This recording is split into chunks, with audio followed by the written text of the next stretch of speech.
One of the challenges for Hollywood is to work out what is the sales going to be of the movie in the first weekend. Hollywood releases movies on a Thursday generally, and the idea is that the first weekend is very important, it's highly indicative of the success of a movie, and of course there's a little industry in predicting the success of a movie, based on a whole load of commercial factors which don't work very well. The thing that does work quite well at the moment is the Hollywood Stock Exchange, which is a virtual stock exchange where people essentially trade virtual stocks on the success of a movie.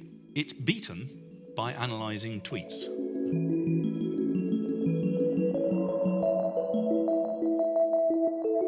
Pretty simple idea.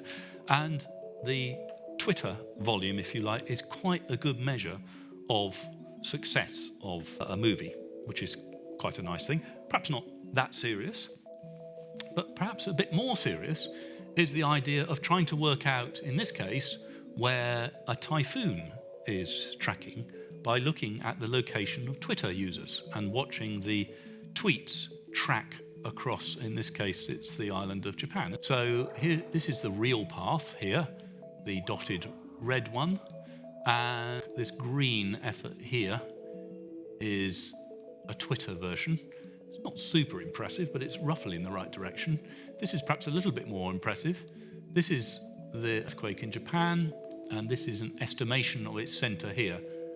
Not bad at all, and done entirely by analysing people's reactions to this. This is not using any geophysical data, it's not using any seismograms, it's just people reacting to things.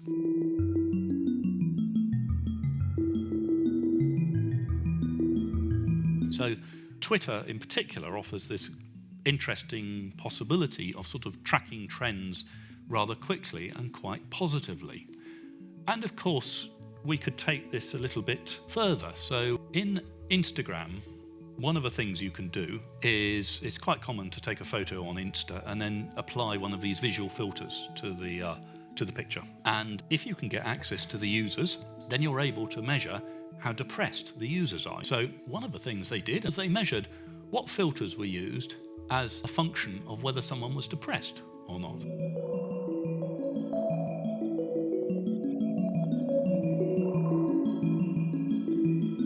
Quite a big difference, isn't it? This is my dog in Valencia filter, so this is the happy filter, and this is the dark filter, okay? This is the depressed filter.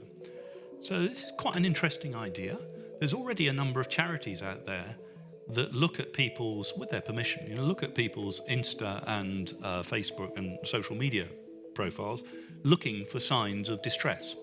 And the idea is that people might give advanced signs of distress and then you could interact with them.